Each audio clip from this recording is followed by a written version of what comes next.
What's going on YouTube? Kaioken convention with a Wi-Fi battle for once. I know it's been a while since I uploaded one of these, but primarily when I've been streaming recently, it's either free-for-alls or Ocarina of Time, since that is my first ever Zelda game. Anyway, this battle, I just battled on my stream last week, I believe. I'm still using the same new team I made back in March because obviously I haven't updated anything since the tiers changed and whatnot. And this is against my buddy Petwa because he wanted to battle. And as you can see, he's using Joey's team. And I know what all the Pokemon do, but I'm not entirely sure if he kept the same movesets or if he adjusted his playstyle. But in any case, let's get into the battle. He's going to end up leading off with his Azelf, and I'm going to lead off with my Celebi. I figured he'd lead off with the Azelf, and I figured my Celebi would be the best lead because I could take anything he wants to throw at me. And worst case scenario, I could just U-turn out, get some decent damage on him, which is what I end up doing because I know Azelf used to pack Taunt back in Gen 4. And I figured Taunt's coming since I just never use Stealth Rocks turn 1. I guess something that potentially has Taunt regardless. So I U-turn out, get off, chip damage against the Azelf. Go to my Porygon 2, because I know my Porygon 2 is relatively bulky and will be able to take hits well. As he goes for the Rain Dance, I honestly thought that he would Stealth Rocks before doing this. But what I'm going to actually do is go for the Discharge. I went for the Discharge over the Ice Beam because I was hoping to get the Para-Hacks to paralyze and be faster than it this turn. But alas, I was not able to get the Para-Hacks, so I'm just going to switch right into my Arcanine. Because I don't know why, but I wasn't thinking he was Stealth Rocks. I was thinking like he would explode to get damage on my Porygon 2. So I'll switch to my Arcanine to get the -1, eat up the explosion. Unfortunately for Petra, I get a critical hit on this extreme speed. Now that did matter in the sense that he gets no damage off on my Arcanine, but that didn't really end up mattering in the long run of the battle, I don't believe. So he's gonna go on his Kabutops. I know it has Swift Swim, and I'm figuring Kabutops won't really be hitting all that hard. So I'll switch to my Blastoise to take the hit, and good lord. Like, this isn't my, this is just max HP, max special attack Blastoise, but goddamn, that did a lot. I was also slightly hoping that he would miss because, Stone Edge has a tendency to miss, but that doesn't happen, so I just lose my Blastoise, so the rocks are here to stay on my side of the field, and that's just, upsetting for me. So at this point, I'm going to go into my Porygon 2. What I end up doing is, I still kind of a misplay here. I realized after I made my move this turn that what I should have ended up doing was instead of going for the the Discharge Hail like I'm going to do, I should have went for the Recover to stall out a Rain turn. And because the damage output that his Stone Edges are doing is not great enough to 2-hit KO me if I recover, so I really should have recovered. I thought about that, the turn after I clicked Discharge, or as I was clicking it. So I'm going to end up losing my Porygon 2, so I lost 2 Pokemon to this Kabutops, just because I simply underestimated it, because I just haven't seen Kabutops in forever, I think it's like RU or something, but, it doesn't matter. So I'm going to my Celebi right here, and I forgot why I'm going to my Celebi. I think I predicted him to go into his Kingdra, and yeah, going to my Celebi. Now, he's going to go into his Goodra. I think he was predicting me to go for the Giga Drain, because this was on stream and he was in call.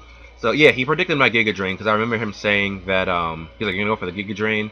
And what I ended up doing was going for the Recover, expecting him to Draco, or Dragon Balls or something. So that's why I went for Recover right there. Fortunately for me, the Rain runs out right here as the Goodra is in, but he has the Fire Blast and Ice Beam. Well, I don't know he has the Ice Beam at this point, but I know the Fire Blast, I can take one, so I stay in and go for my Stealth Rocks. So after that turn, I can take another one. Like, I could have just recovered until he missed, but instead of doing that, I'm going to U-turn and go into my Arcanine. No, do I go to my Arcanine? I think I do. Yeah, I go to my Arcanine because I can obviously take a Fire Blast easily with my Arcanine. Well, maybe not easily, but no, I definitely can. What am I talking about? So, I can take one easily, but he ends up going for the Ice Beam this time. I guess not wanting to miss as I U-turn out. So, there is that. And unfortunately for me, I really, really derped the next upcoming turn. I kind of forgot that Draco Meteor was a move on Goodra entirely, so I'm going to stay and go for the Will-O-Wisp, as he's going to go for the Draco Meteor and kill my Arcanine. Now, if I was actually thinking, I probably would have went out into my Cobalion to absorb the Draco Meteor because, being a Steel type and decent special defense, I could easily take it, have my Arcanine, just lurking around, for later on in the battle. That really would have helped against the Kingdra, potentially. Get some extreme speed damage off, but, hindsight is hindsight. So what I'm actually end up doing is going to my Nidoking right now. And I don't know why I went into my Nidoking. I really should have just went into my... I think I should go into my Cobalion, in all honesty, but I ended up going to my Nidoking because I think that the close combat was a 2-hit KO regardless of what I did. And I know that at -2, my Nidoking will be able to live in Ice Beam. I also, since we're in Skype call, I also told him that this Nidoking was Choice Scarf. So, it naturally outspeeds Goodra, so he wouldn't know that, I was Scarf, if I outsped Goodra. So, because I told him that, I think that that affected his next play, so he's just going to go into his Tornadus, and he goes for the Rain Dance. Now, I don't know if, me telling him that I was Scarf actually worked, but, it worked out for me, kind of, in a sense, because he does get his Rain up, which is actually what he needs to do, instead of going to Kingdra. No, I think Nidoking outspeeds Kingdra. I believe Kingdra is 80 speed. I think it's base 80 speed. Nidoking is base 85. I think that's what it is. I don't remember.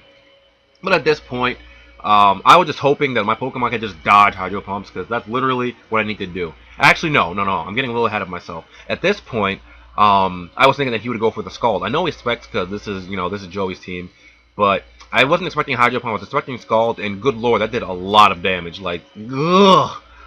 My Celebi's gonna die. Like, if I was expecting the Hydro Pump, I probably would have went into... Nope. Probably still would switch out my Celebi. But unfortunately for me, that's going to be a 2-hit KO, so I get no prior damage off on this Kingdra. So, I really have to hope that he misses. That's really all I can actually hope for. And I'm going to go with my Nidoking. Unfortunately for me, this was another misplay I made. Because I believe this is... the score right now was 2-2. So what I should have done is go into my Cobalion and hope for the miss on the Kingdra, or with the Hydro Pump, because his last Pokemon is actually Hippowdon, and Cobalion definitely can't take on Hippowdon. I would have to Iron Head flinch it to death, or do a lot of close combat critting or whatever to put me in a better position. But he ends up missing a Hydro Pump right there, and my close combat doesn't even kill. This is what I get from running Jolly Cobalion. This is literally here just for Florges and Aggron, as I think I said in that Showdown Live I did with this team. But the rain does run out that turn, which is very fortunate for me. Unfortunately for me, I have to go for the close combat again because Iron Head won't... I wasn't confident Iron Head would kill, and my other attacking move, I forgot what it is. I think it's Zen Headbutt or something. And I didn't want to go for the Swords Dance because, he might just hit me and kill me.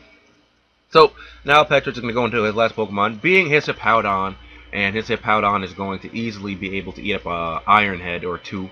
But I figured Iron Head was my best play instead of close combat because there is a flinch chance. And like I said, my best bet of beating this Hippowdon was probably Iron Head flinching it to death. Unfortunately for me, no such luck. So that's going to be the 1-0 victory in Petwa's favor. And yeah, that was a pretty good game. I haven't really played singles in forever. But as usual, you guys know the deal. Like, comment, subscribe, and friends are like good jazz. Okay, I'll catch you next time. Later.